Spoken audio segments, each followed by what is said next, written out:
Indigo विमान रे माड़ हला पक्षी बड़ धारण दुर्घटना अल्पके बंचिले 180 यात्री जीवन। विमान कैप्टेन सम्मुखर काचर रक्त छिटा पड़ा। इंडिगो विमान रे माड़ हला पक्षी बड़ धारण दुर्घटना अल्पके बंचिले 180 यात्री जीवन। बुधवार अपराह्न भुवनेश्वर बिजू पट्टनायक अंतर्जातीय विमान बंदर कोलकाता जाउथबा इंडिगो विमान पक्ष माड़ होइथिला। विमान सम्मुख भागरे सामान्य क्षति होइथिबा बेले विमान थिबा 180 जन यात्री अल्पके बड़ दुर्घटना मिली सूचना अनुसार बुधवार अपराह्न 4:20 इंडिगो विमान 6717 विमान इरान वे उड़ान आरंभ कर एक बड़ पक्षी विमानर सामान भागरे माड़ होइथिला। एहीपरि विमानर सम्मुखीन काचर रक्त छिटा पड़ा।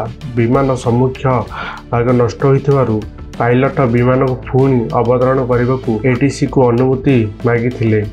एटीसी तुरंत अनुमति देबा पर विमानटी अवतरण करथिला एवं एक बड़ दुर्घटना को एड़ाई दिया जाइला। तेबे अल्प समय मध्य विमान हठात अवतरण करिबारु यात्री माने भयभीत होइथिले। निकटर अहमद लंडन विमान दुर्घटना समस्त आखिरी आगरे नाचु उठुला।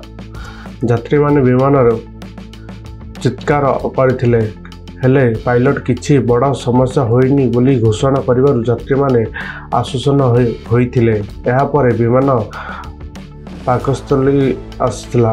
बहुत समय धरि इंडिगो इंजीनियर सेठारे विमान जांच कराइथिले।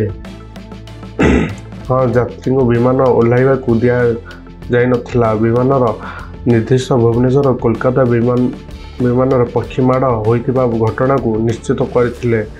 केतेबेले विमान कोलकाता अभिमुखे गला कि अन्य विमान रे यात्री माने कोलकाता गले से संपर्क किछि सूचना देई नाथिले।